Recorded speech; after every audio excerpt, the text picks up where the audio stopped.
Welcome to Investing Insights. I'm your host, Ivana Hampton. Investing Insights is helping investors navigate market volatility. Morningstar strategists and authors will deliver timely insights, trends, and tips. These episodes will regularly pop into your podcast feed. Fixed income investors. Bonds are rising to the occasion and looking attractive again. Their yields are higher and they have delivered as diversifiers against stock sell-offs this year. Yet, uncertainty has muddled the outlook as the bond market seeks clarity about tariffs, inflation, and interest rates. Joining me is Paul Olmsted, who covers U.S. fixed income strategies for Morningstar Research Services. The Senior Manager Research Analyst explains why you need bonds for a balanced portfolio. Welcome to the podcast, Paul.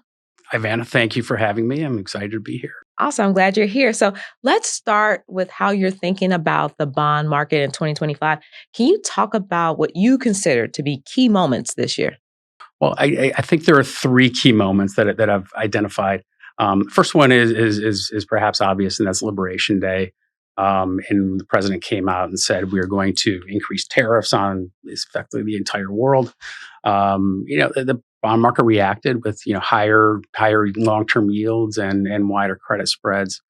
The second is really kind of the approval of the president's budget, and with that comes a much higher debt burden for the U.S., and I think that has the chance of keeping long-term yields elevated for a long time. Certainly remains to be seen. And the third one, as I look at it, is basically every Fed meeting because of the drama that's going on around the Fed and Jerome Powell and the president asking for drastic cuts and the Fed doing something differently, certainly being more cautious. It does create some volatility. And as a follow-up, what is at the core of the bond market's concerns? Well, I think that the core is certainly tariffs, and the potential for higher inflation, and what that means is that long-term yields should rise when you have higher inflation. So, and when that happens, bond prices fall. The other is the potential for a recession. And it might be the opposite impact, meaning if you have a recession, you should have lower short-term yields and lower long-term yields because the inflation impact should be less. Combining that, you've got volatility, and that heightened volatility is really difficult, making it hard for investors, professional investors, fund managers, even just everyday investors, to assess risk and understand what their next moves are. Well, Paul, we love to timestamp on Investing Insights, so I'm about to do that right now. We're recording this episode on July 30th around 10:30 a.m. The Fed is expected to announce their interest rate decision this afternoon. Market watchers are predicting that the Fed is going to hold rates steady. High interest rates pose a risk to bonds. What other risks should investors watch out for now? Well, I think it's the, as I mentioned, it's the volatility. I think it's the risk of uncertainty, and that uncertainty is out there because you said the Fed is expected to hold rates where they are today, and certainly they will be data dependent. So they'll look at the data and understand what happens there. But I think what investors could look for is maybe an indicator of what they might see in the future, or at least future Fed meetings, is what Jerome Powell says after the meeting today. What his comments are, or at least how the committee is thinking about, what their next moves are. And that will certainly be data dependent. And what I mean by that is, if you look forward to September, there's a lot of data, economic data that is coming out that should give us maybe a little bit clearer path. I could be a little skeptical about that, but the more we get into this and more we see the impact of tariffs and higher prices, the better information we'll have, and the Fed can probably make a better decision. As of now, I know the market seems to think that the Fed will cut rates, but that remains to be seen. Now, some bond investors are seeking a so-called Powell hedge due to expectations that President Trump could oust the Fed chair. What are they hedging against? And is it something that everyday investors need to think about? Yeah, I'll answer the second part, and I don't think it's something investors need to think about, primarily because it's truly out of their control. What's in their control is how they invest, and when you talk about if they should react to that, I think it has to do with timing markets, and I think that's very difficult.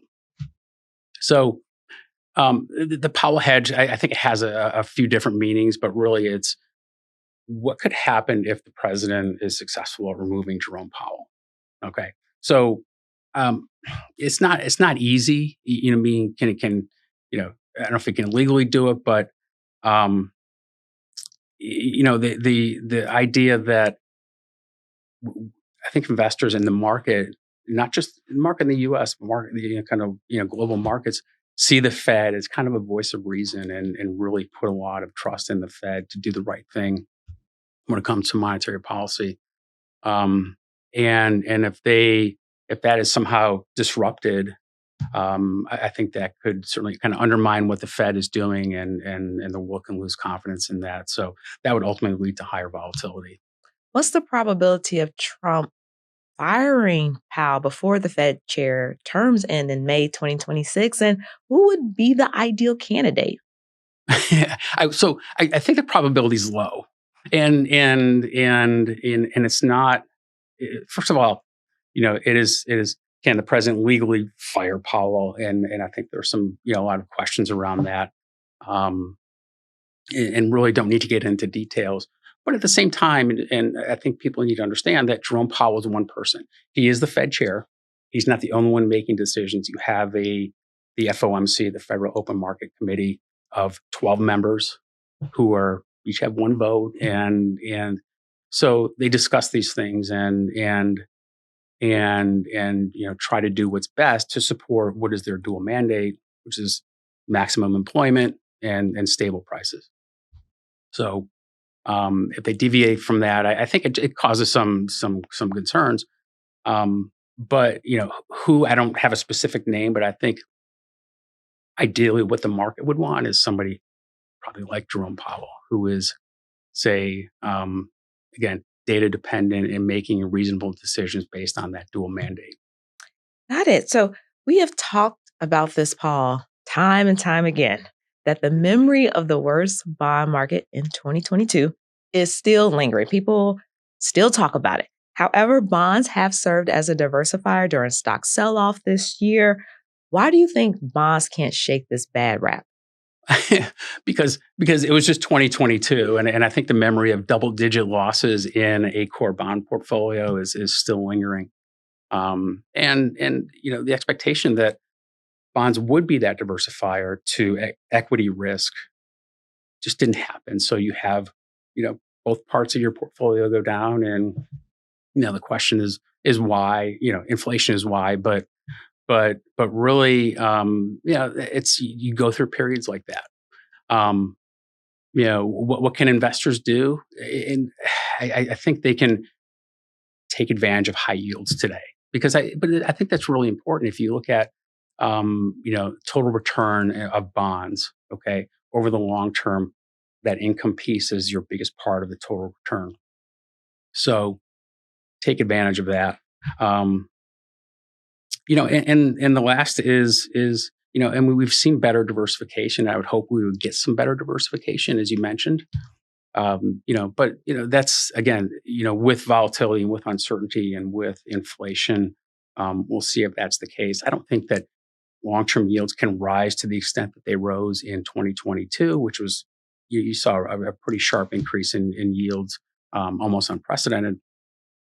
So when we talk about that, you can let's get back to maybe a little bit more normal, but to me is just taking advantage of those high yields and that income component. What's the optimal bond allocation in a diversified portfolio during a high rate environment?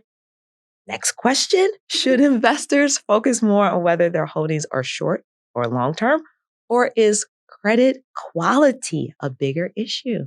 Um, so so this is a the answer is it depends, and um, because it's never easy, and this is hard. So it depends on the investor. What is the optimal allocation to as a diversifier.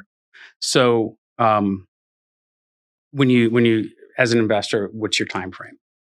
What's your risk tolerance? And these are obviously questions you should have with a financial advisor to understand how much risk you're willing to take, and where are you in your life cycle, so to speak. So in terms of whether it's interest rates or credit, interest rates will be that diversifier. Credit, you can take some credit risk, just knowing that the more volatility will come with it. So again, higher quality bonds will be that better diversifier. The other issue is when we talk about short duration versus long duration. I would say don't get caught up in trying to time markets. Meaning, I think interest rates are going up or down, I'm going to move my intermediate bonds to short term. I typically advise against that. It's really hard to make two good calls to get out and in or back in, maybe three or more. But the other thing is for investors who have cash, who have immediate cash needs, and a lot of people do, just understand that volatility matters. Consider setting aside, say, for in a money market fund where you have a $1 NAV, or moving out a little bit for maybe not immediate cash, but maybe kind of that say 6 to 18 month cash need in an ultra short fund, gives you a little bit more yield. You don't have the interest rate risk or the volatility of that portfolio, and some principal protection. So I would certainly be aware of that and be more intentional about how they're investing cash too. And just remember, it all depends. I think I could answer every question with it. It all depends, but that's the way it is in the bond market. What are the best bonds for portfolio diversification? So maybe two answers, and one, I think the best are long treasuries. If you're talking about long duration or long interest rate sensitivity, that they're very volatile. Okay, that's not always practical, because I think that volatility makes it much more difficult to implement long duration treasuries in I guess an investor's overall asset allocation.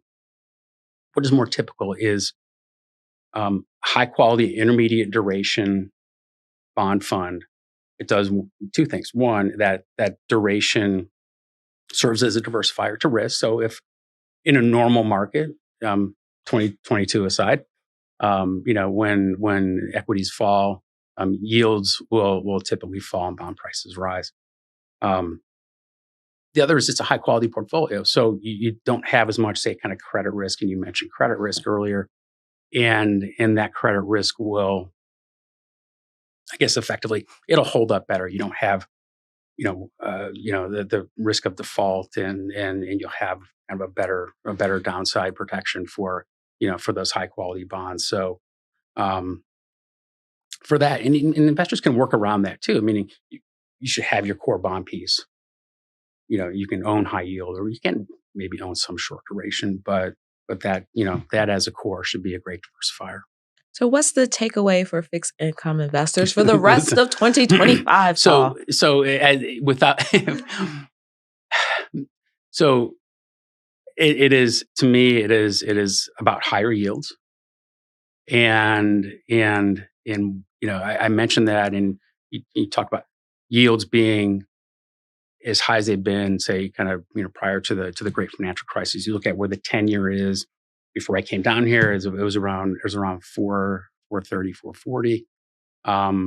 Again, as high as it's been since kind of 07. And if you look at, say, for example, a U.S. aggregate bond, or the U.S. aggregate bond index, which is yielding around 460, and if you look at, say, for example, core bonds, like active core bond managers or core plus managers, can yield more than that. Still give you that high quality experience with enough diversification. So I think taking advantage of those high yields is important. The other one is it's been a volatile year. I hate to say expect more of the same, but I think that's just the case. That's what we're in for, is higher volatility. the certainty again around everything that's going on with the Fed and the economy, makes it difficult for investors, bond investors, or even equity investors for that matter, to take risk and assess risk, but be willing, to kind of ride through what is could likely be a bumpy period. And for bond investors, I would say the last takeaway is active management. And active management to me is important here because one, good active managers, say a good core bond manager, a good core plus manager, can manage risk, or they can avoid risky situations, through these periods. At the same time, they can also play offense and take advantage of opportunities when volatility arises. So having a chance to buy cheap bonds in a portfolio when volatility rises a little bit, I think is important. Well, Paul, thank you for the 3 takeaways Yes. and for coming to the table today. Thank you for having me. I appreciate it. That wraps up this week's episode. Thanks for making this show part of your day. A couple of reminders. Give Investing Insights 5 stars on Apple Podcasts to help others find the work we're producing for you. And subscribe to Morningstar's YouTube channel to watch new videos from our team. Thanks to Senior Video Producer Jake Van Kersen and Associate Multimedia Editor Jessica Bevel. I'm Ivana Hampton, Lead Multimedia Editor at Morningstar. Take care.